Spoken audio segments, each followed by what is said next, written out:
اے تھکی ہوئی روح، الوداع۔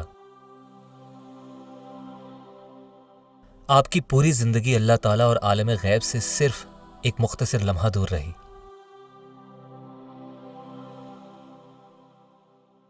اب آپ اپنے گھر کی طرف آخری سفر پر ہیں۔ جیسے جیسے فرشتے آپ کی روح کو لیے آسمان کی جانب رواں دواں ہیں،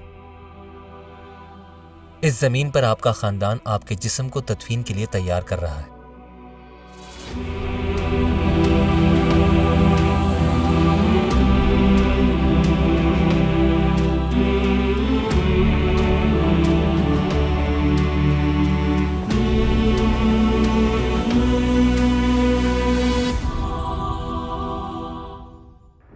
یا ایتھا النفس المطمئنہ ارجعی الی ربک راضیۃ مرضیہ، اے نفس مطمئن، لوٹ جاؤ اپنے رب کی طرف اس حال میں کہ تم اس سے راضی اور وہ تم سے راضی۔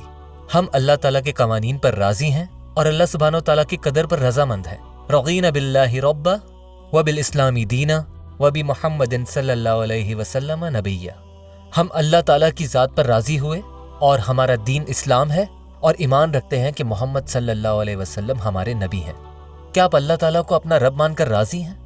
امام ابن قیم رحمہ اللہ فرماتے ہیں کہ آپ اپنی زندگی کے دوران توکل کے ان 3 مراحل سے گزرتے ہیں اور سیکھتے ہیں اللہ پر بھروسہ کرنا۔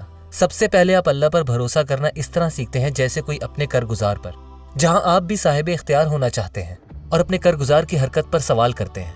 دوسرا، اللہ پر بھروسہ کرنا ایسے سیکھتے ہیں جیسے کوئی بچہ اپنی ماں پر کرتا ہے، اور تیسرا ایسے بھروسہ کرنا سیکھتے ہیں جیسے میت غسل دینے والے پر کرتی ہے۔ یہ نہلانے والے کو بار بار اسے پلٹنے دیتی ہے جیسا کہ وہ مناسب سمجھتا ہے، اور کبھی بھی پاکیزگی کے طریقے پر اعتراض نہیں کرتی۔ آپ کو پہلے ہی اس مردہ جسم کی طرح اپنی زندگی گزارنی چاہیے تھی، لیکن اب آپ حقیقت میں مر چکے ہیں، اور جس طرح آپ اس دنیا کو چھوڑتے ہیں اس کے بارے میں ہر ایک چیز اس کے متوازی ہے کہ آپ اس میں کیسے آئے۔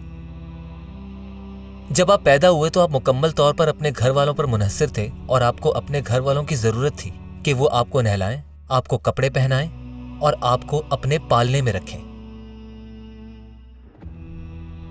جب آپ اپنی آخری سانسیں لیتے ہیں تو آپ اس حالت میں واپس آ جاتے ہیں، آپ مکمل طور پر اپنے گھر والوں پر منحصر ہو جاتے ہیں۔ آپ کا خاندان آپ کے غسل کا انتظام کرتا ہے، آپ کو کفن دیتا ہے اور آپ کو آپ کی آخری آرام گاہ میں اتارتا ہے۔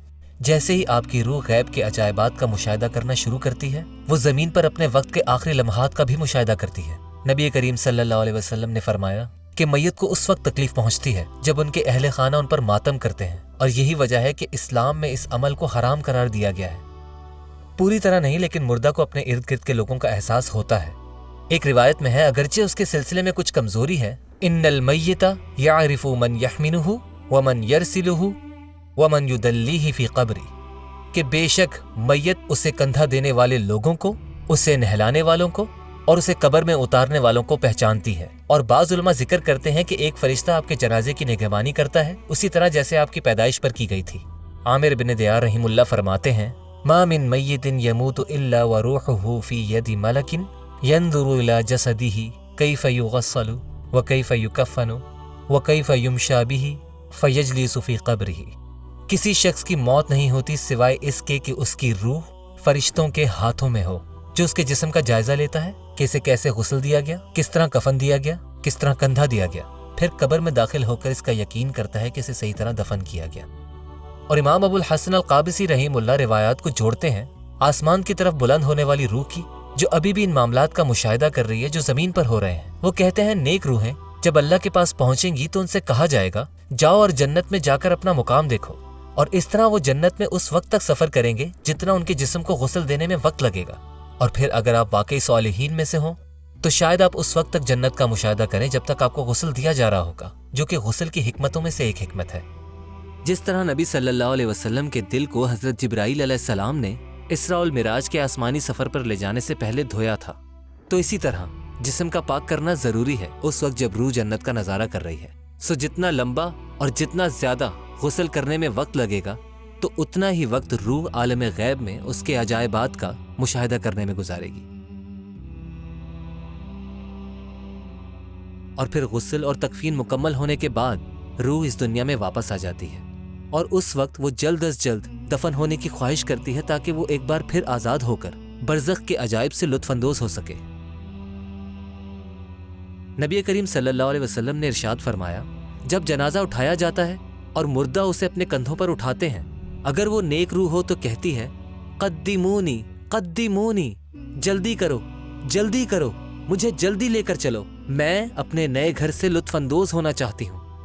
اور اگر وہ صالح شخص نہیں ہوتا تو وہ کہتا ہے، یا ویلہا یا ویلہا این تذبحون بہا، لعنت ہو مجھ پر، لعنت ہو مجھ پر، تم مجھے کہاں لے جا رہے ہو؟ اور نبی کریم صلی اللہ علیہ وسلم نے فرمایا کہ اللہ کی مخلوق کی ہر چیز اس پکار کو سنتی ہے سوائے ارد گرد کے انسانوں کے، اور اگر وہ اس رونے کو سن سکتے تو بے ہوش ہو جاتے۔ اسی لیے آپ صلی اللہ علیہ وسلم نے تدفین میں جلدی کرنے کی ترغیب دی ہے۔ اسرعوا بالجنازہ، دفن کرنے میں جلدی کرو، کیونکہ اگر یہ نیک روح ہے تو آپ اسے اس کے خوبصورت مسکن تک جلدی پہنچائیں، اور دوسری صورت میں اگر یہ ایک شر ہے تو اسے زمین میں جلدی دفن کر دو۔ تو جیسے جیسے آپ کو لے جایا جا رہا ہے، آپ لوگوں کو آپ کی میراث کے بارے میں باتیں کرتے سنیں گے، آپ کے پیاروں کو تسلی دیتے ان اعمالوں کی بنا پر جو آپ نے اس دنیا میں کیے، آپ انہیں سوگ مناتے ہوئے سنیں گے۔ لیکن اگر وہ لوگ آپ کے بارے میں جھوٹی باتیں کہیں گے تو فرشتے آپ سے سوال کریں گے۔ رسول صلی اللہ علیہ وسلم نے فرمایا، وہ آپ کو نوچیں گے اور کہیں گے، اہا کذا کن، کیا تم ایسے تھے جیسا یہ تمہیں کہہ رہے ہیں؟ اور آپ کی لاش کو دفن کرنے سے پہلے جب آپ کی نماز جنازہ ادا کی گئی، میں چاہتا ہوں آپ مسجد کا تصور کریں اور پھر قبرستان کا جو آپ کی زندگی میں موجود تمام لوگوں سے بھرا ہوا ہے۔ کچھ لوگ جنہیں آپ شاید بھول چکے ہیں، ان میں سے کچھ دوست ہیں اور بہت سے خاندان والے ہیں، اور شاید ان میں سے کچھ ایسے بھی ہوں جن سے آپ کی زیادہ بنتی نہیں تھی، لیکن انہوں نے احتراماً آپ کے جنازے میں شرکت کی۔ آپ کی آخری آرام گاہ جانے سے پہلے سب آپ کی مغفرت کے لیے دعا گو ہیں۔ کیا آپ ان کی گواہی سے خوفزدہ ہیں یا اس کے منتظر ہیں؟ اور پھر آخرکار آپ کو زمین کے 6 فٹ تلے رکھ دیا جائے گا اور آپ کے پیارے آپ کو اسی مٹی میں دفن کریں گے۔ منہا خلقناکم وفیہا نعیدکم ومنہا نخرجکم تارۃ اخری، اسی سے تم پیدا ہوئے اور اسی میں تم لوٹ گئے اور اسی میں سے تم دوبارہ اٹھائے جاؤ گے۔ آپ قبلے کی جانب دائیں طرف منہ کر کے دفن ہیں، جیسا کہ امید ہے کہ آپ زندگی میں نماز ادا کرتے وقت ہوتے تھے، اور آپ کا دل ہمیشہ اس کے لیے ترستا تھا جس نے آپ کو یہاں بھیجا ہے، آپ سے اقرار کرنے کے بعد کہ وہی آپ کا رب ہے۔ اور اب آپ سے یہ سوال دوبارہ پوچھا جائے گا، من ربک، تمہارا رب کون ہے؟ لیکن اس بار آپ اسے جانتے ہیں، آپ اپنے نبی کو جانتے ہیں، اپنے دین کو جانتے ہیں۔ اسی لیے بسم اللہ وعلی سنتی رسول اللہ، وہ لفظ جن کے ساتھ آپ کو قبر میں رکھا گیا ہے، اللہ سبحانہ و تعالیٰ کے نام پر اور اللہ سبحانہ و تعالیٰ کے رسول صلی اللہ علیہ وسلم کی سنت پر، یعنی کہ اسلام کے طریقے پر۔ لیکن یہ آسان نہیں ہوگا جب آپ سے پوچھا جائے گا۔ اسی وجہ سے رسول صلی اللہ علیہ وسلم کسی کو بھی دفنانے کے بعد قبر کے سامنے کھڑے ہو کر فرماتے، استغفروا لاخیکم ثم صلوا له بالتثبیت فانه الآن يسأل، اللہ سے اپنے بھائی کی بخشش اور اس کے ثابت قدم ہونے کی دعا مانگو، کیونکہ اب اس سے سوال پوچھا جا رہا ہے۔ اور پھر سب گھر چلے جاتے ہیں، آپ کو آپ کے نئے گھر میں چھوڑ کر، اور رسول صلی اللہ علیہ وسلم نے فرمایا، آپ کو اپنے جنازے میں آنے والے ہر شخص کے قدموں کی آوازیں سنائی دیں گی جو آپ کو دفنا کے جا رہے ہیں، یہاں تک کہ آخری انسان کے قدم تک۔ میں چاہتا ہوں آپ سوچیں اس کا کیا مطلب ہے۔ جب آپ اس دنیا میں آئے، آپ کے والدین نے آپ کا ہسپتال میں استقبال کیا، مہمان آئے چلے گئے، لیکن آپ جانتے ہیں کون وہاں ٹھہرا ہے، آپ کا خاندان۔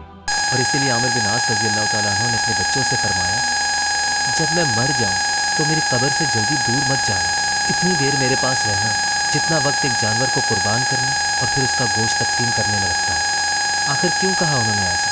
کہا حتی استأنس بکم، تاکہ میں تمہاری قربت کو محسوس کر سکوں اور جان سکوں کہ اپنے رب کے فرشتے کو کیا جواب دینا ہے۔ اتنی جلدی مت جانا مجھے چھوڑ کر، کیونکہ ان کے آگے ہمیشگی باقی ہے، جہاں زندگی کے تمام اسباق ہیں، اور پھر تمام پیچھے رہ جانے والے قبر کو روشن رکھنا جاری رکھیں گے اللہ کے نام سے۔ لیکن جانتے ہیں اور کیا ہے؟ جب آپ اس دنیا میں آئے، آپ اپنی ماں کے پیٹ میں ایک تنگ راستے سے سکڑ کر اس دنیا میں آئے تھے، اور رسول صلی اللہ علیہ وسلم نے فرمایا کہ قبر انسان کو جکڑے گی جس سے کوئی بھی نہیں بخشا جائے گا، اور آپ اس تنگ راستے سے ہو کر دوسرے عالم میں جائیں گے، اسی طرح جیسے آپ اس دنیا میں آئے۔ 2 فرشتے آتے ہیں اور آپ سے صرف 3 سوالات پوچھتے ہیں جو آپ کی زندگی کے بارے میں اہم ہیں، آپ کے مال کے، آپ کے جاننے والوں کے؟ آپ کے علاقے کے بارے میں؟ آپ کا رب کون تھا؟ آپ کے پاس کس کو بھیجا گیا تھا؟ آپ کا طرز زندگی کیا تھا؟ رونا بند ہو جاتا ہے، قدم دھندلے ہو جاتے ہیں اور آپ اپنی قبر میں تنہا رہ جاتے ہیں۔ آپ کی توجہ بانٹنے کے لیے کچھ نہیں رہا۔ آپ کے پاس سوچ بچار کے لیے وقت ہی وقت ہے۔ آپ نے پیچھے کون سی میراث چھوڑی ہے؟ کیا آپ کی زندگی قابل قدر تھی؟ کیا آپ نے اپنی روح کے آسودہ آخرت کے حصول کے لیے کچھ کیا؟ کیا آپ نے محنت کی جب آپ کے پاس موقع تھا، تاکہ آخر کار اب آپ سکون اور آرام کر سکیں؟ احالتک الاعمال علی وجود الفراغ من رعونات النفس، تمہارا نیکیوں کو فراغت میں کرنے کے لیے ملتوی کرنا محض ایک خود فریبی ہے۔